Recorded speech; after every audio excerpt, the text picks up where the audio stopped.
नमस्कार। हमसे बात करने के लिए जुड़ चुके हैं निवर्तमान विधायक श्री रविन्द्रनाथ त्रिपाठी जी। जी सर, क्या कहेंगे, जैसा कि योगी जी का आगमन हुआ जनपद भदोही में, आप लगातार वहां उपस्थित रहे, किस तरह की चर्चाएं हुई, समीक्षा बैठक में किस तरह की बातें हुई और भदोही जनपद को क्या सौगात मिला? देखिए, सबसे पहले तो आज मैं सुबह सुबह उत्तर प्रदेश के यशस्वी मुख्यमंत्री श्रद्धेय परम आदरणीय योगी आदित्यनाथ महाराज जी का चरण लेता हूँ और निश्चित रूप से उनका जो चरण भदोही जनपद में पड़ा, उसके लिए मैं बहुत अपने हृदय की गहराई से धन्यवाद देना चाहता हूँ। अपने भदोही जनपद की पूरी जनता की तरफ से बहुत बहुत धन्यवाद देना चाहता हूँ। और ये कहावत भी है, बिन मांगे मोती मिले, मांगे मिले न भीख। और यहाँ के सब लोग कह रहे हैं कि सबके दाता योगी महाराज जी। जिस तरह से श्रद्धेय परम आदरणीय उत्तर प्रदेश के यशस्वी मुख्यमंत्री योगी आदित्यनाथ महाराज जी ने कल भदोही में बिना मांगे उन्होंने एक एक बिंदुओं पे, क्योंकि कोई नए तो है नहीं, और एक और भी कहावत है ना कि जिनके पैर फटी ने बेवाई क्या जाने फिर पराई। तो महाराज जी ने सारे एक एक बिंदुओं पे उन्होंने पूरा ध्यान दिया। और जो बहुत लंबे अरसे से जब हम लोग कई बार मांग किए और मंचों से घोषणा भी करवाए, श्रद्धेय परम आदरणीय गोपीगंज में हमने घोषणा भी करवाया था, लेकिन उस समय गंगा घाट पे डेंगू पुल के लिए, तो वह अभी उसकी कार्रवाई पूरी चल रही थी। और श्रद्धेय परम आदरणीय उत्तर प्रदेश के मुख्यमंत्री जी ने कल भदोही के लिए एक बहुत बड़ा तोहफा देने का काम किया और गंगा नदी पे डेंगू पुल, वहां पे उन्होंने एक तरह से स्वीकृति घोषणा करने का कार्य किया। और दूसरी बात, जहां पे हमारे युवा जो भारत के शक्ति हैं, भारत के रत्न हैं, हमारे जो बच्चे हैं, उनके लिए काशी नरेश राजकीय स्नातकोत्तर महाविद्यालय को अगर जमीन 50 एकड़ से ज्यादा है तो निश्चित रूप से वह दिन अब दूर नहीं है जब निश्चित रूप से KNPG यूनिवर्सिटी का उसको दर्जा मिल जाएगा। और मैं समझता हूं कि जैसे ही महाराज जी ने दिशा निर्देश दिया है, जैसे ही रिपोर्ट जाएगी वैसे ही घोषणा करने का काम किए। इसके बाद आप सोचिए, जहां पे पूर्ववर्ती की सरकारों में हमारा जिला अस्पताल भ्रष्टाचार की भेंट चढ़ गया था। इस बात को हम लोग कई बार कह चुके हैं, लेकिन भ्रष्टाचार की भेंट के लिए जहां पे थोड़ी सी लंबी प्रक्रिया हुई, कई बार मैं बोला भी हूं कि बहुत ही जल्द जिला अस्पताल बनकर के तैयार हो जाएगा, लेकिन अब वो दिन दूर नहीं है जब 2 दिसंबर 2025 में माननीय मुख्यमंत्री जी पुनः जल्द से जल्द आएंगे और जिला अस्पताल का वो जो है लोकार्पण भी करने का काम करेंगे। इसके साथ साथ जहां पे हमेशा जाम लग जाता था, चाहे वो अमराई से माधो सिंह की बात हो, चाहे गोपीगंज से मिर्जापुर चील रोड की बात हो, वहां पे आरओबी पुल, ऊपरगामी सेतु बनाने की भी घोषणा महाराज जी ने किया। उसके लिए भी हम बहुत बहुत धन्यवाद देना चाहते हैं। महाराज जी ने भदोही के लिए बहुत बड़ी सौगात, जो हमारा भदोही विधानसभा, हमारा भदोही जनपद, जो भारत में अकेले केवल भदोही ही एक ऐसा हमारा यह जिला है जो 60% कालीन निर्यात करने का काम करता है। और उसके लिए उन्होंने कहा कि आदेश भी दिया कि कालीन के बुनकरों के लिए, कालीन को आगे बढ़ाने के लिए जो भी समस्याएं हों, उन समस्याओं का निराकरण त्वरित होना चाहिए। इसके साथ साथ महाराज जी ने, जैसा कि मैं पहले भी बताया हूं और आज आप लोग बताना चाहता हूं, कि हमारे यहाँ जैसे मुख्यालय से मोर से करियाओं तक संपर्क मार्ग में इसको 2 लेन बनाने के लिए उन्होंने कहा, सुरयामा से अभिया के लिए सड़क को बनाने के लिए कहा, सुरयामा से बेलाकुसा घाट के लिए। इस तरह से जनपद में एक तरह से उन्होंने पूरे जनपद को कहा कि जहां भी मुख्यालय से जोड़ने वाली जो सड़कें हैं, जो लंबी सड़कें हैं, उनको 2 लेन में परिवर्तित करने का काम किया जाए। इस तरह से जहां पे कानून व्यवस्था आज चुस्त दुरुस्त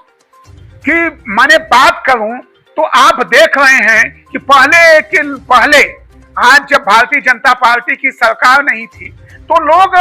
बात नहीं कर पाते थे और जैसे ही आगे पीछे देखने का काम करते थे कि हमारी बात को कोई सुन तो नहीं रहा है, जहां पे इतने लोग भयभीत हुआ करते थे। लेकिन आज मैं समझता हूं कि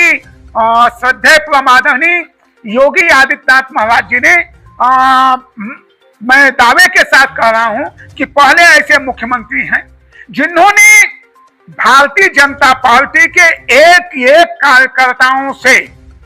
एक एक मंडल अध्यक्ष से, पदाधिकारियों को बैठा करके उन्होंने पूरा सबसे जानकारी हासिल करने का काम किया और भदोही में जो भी समस्याएं हैं उसको त्वरित निस्तारित करने के लिए भी संबंधित अधिकारियों को आदेश भी देने का काम किया। निश्चित रूप से मैं जितना भी अपने भदोही जनपद की तरफ से, अपने भदोही विधानसभा की तरफ से जितना भी धन्यवाद दूं, जितना भी उनका चरण रज लूं, पूरी आज भदोही में जो विकास की एक सौगात मिली है, मैं समझता हूं कि कभी भी न भूतो न भविष्यति इस तरह की जो सौगात महाराज जी ने दिया है, सारी समस्याओं को एक साथ समाप्त करने का काम किया है। हर बिंदुओं पर समीक्षा मानी महाराज जी ने, हर बिंदुओं पे समीक्षा किया है, चाहे वो आवास की बात हो, चाहे बिजली की बात हो, चाहे पेंशन की बात हो, चाहे किसान सम्मान निधि की बात हो, चाहे आयुष्मान कार्ड की बात हो, चाहे मुख्यमंत्री आवास की बात हो, चाहे वो हमारी बेटियों के मुख्यमंत्री सामूहिक विवाह योजना की बात हो, घर घर जल नल योजना की बात हो, इस तरह से सारे विकास के एक एक, चाहे शिक्षा की बात हो, चाहे स्वास्थ्य की बात हो, प्रत्येक बिंदुओं पे जो महाराज जी ने एक आदेश भी दिया है कि कहीं भी किसी क्षेत्र में कोई भी दिक्कत नहीं आनी चाहिए और सरकार जनता के द्वार पे है और जनता की एक एक बात को सुना जाए और उनके त्वरित निस्तारण किए जाएं। यहाँ तक महाराज जी ने भी कहा है कि जो भी समस्याएं हैं आप लोग मुझे भी अवगत कराते रहिएगा और निश्चित रूप से भदोही के लिए, भदोही के विकास के लिए पूरी सरकार, पूरे हम सभी लोग जिम्मेदारी के साथ जो भी विकास होगा उसको करने का काम किया जाएगा। धन्यवाद। जी विधायक जी, कई वर्षों से सफाई कर्मी की भर्ती और मेडिकल कॉलेज को लेकर भी आवाज उठ रही थी, इस पर क्या मंथन हुआ? देखिए, हम पहले भी बताए आपको कि पूर्ववर्ती सरकारों में जो भ्रष्टाचार हुआ उसी की भेंट, चाहे वो हमारे सफाई कर्मी चाहे यह हमारा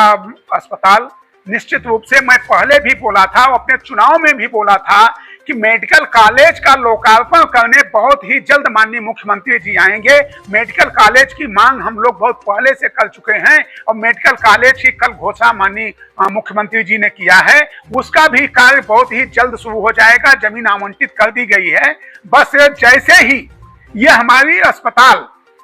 दिसंबर में हैंडओवर हुई, दिसंबर में लोकार्पण हुआ, वैसे ही मेडिकल कॉलेज की भी नींव पड़ जाएगी। जहां तक सफाई कर्मियों की बात है, सफाई कर्मियों की बात को कोई आज नहीं, बहुत पहले से हम लोग आवाज को उठाते चले जा रहे हैं। थोड़ा सा उसमें जो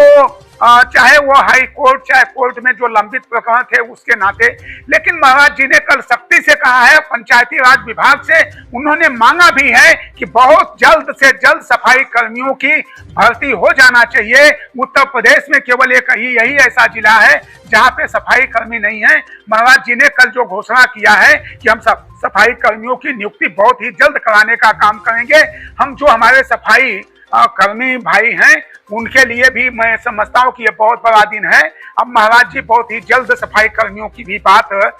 रखे हैं और उनकी भी नियुक्ति की प्रक्रिया बहुत ही जल्द शुरू होगी। विधायक जी, जैसा कि पर्यावरण को लेकर क्या कहेंगे? वृक्षारोपण या मोरवा नदी अपने यहाँ है या वरुणा नदी है, इनके पुनरुद्धार के लिए, जीर्णोद्धार के लिए क्या? देखिए, मैं वरुणा के तट पे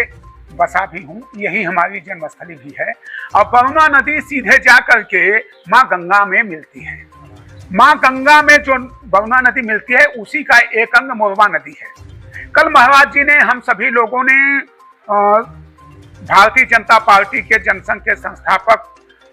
श्यामा प्रसाद मुखर्जी जी का बलिदान दिवस के रूप में भी मनाने का काम किया गया और निश्चित रूप से जो आप पर्यावरण की बात किए हैं, कल महाराज जी ने यह भी आदेश दिया है कि वरुणा नदी और मोरवा नदी का जीर्णोद्धार कराना सुनिश्चित किया जाए और ये फिर माँ के नाम पे जो बात कही गई है उसमें वरुणा नदी के किनारे किनारे यो मोरवा नदी के किनारे किनारे वृक्ष लगाने की भी बात कही गई है। निश्चित रूप से पर्यावरण के क्षेत्र में जब ये वृक्ष लग जाएंगे और लग करके तैयार हो जाएंगे, प्रत्येक व्यक्ति को कम से कम अगर ज्यादा नहीं तो अपने आंगन में ही, अपने दरवाजे के सामने ही एक वृक्ष अपने माँ के नाम पे लगाना चाहिए। और मैं पूरे अपने प्रदेशवासियों से ये अपील भी कर रहा हूँ कि